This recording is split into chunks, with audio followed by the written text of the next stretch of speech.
Еден од нашите најдобри диџеи, Ерик Фокс, резидент диџеј на радиото Антена 5, ја заврши соработката со поп-пеачката Симона Поповска.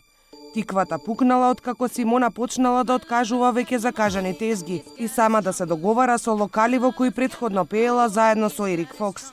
Оваа непрофесионалност и работа зад грб биле доволен доказ Ерик Фокс да ја удри клоцата на Симона.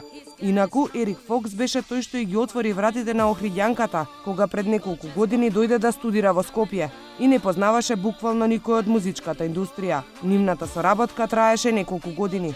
Следеа снимања, промоции во медиумите, секојдневни настапи и фестивали, но по се изгледа таа го заборави патот до успехот и вратите кои тогаш ги отвори познатиот диџеј. Интересна за јавноста е сликичката кога Симона тајно се венчала, а не го известила својот менаџер. За венчавката Ерик Фокс дознал од медиумите. Денес тие двајца не се во добри односи, а Симона веќе некое време ја заменува младата пејачка и модел Кристина Поптрпева.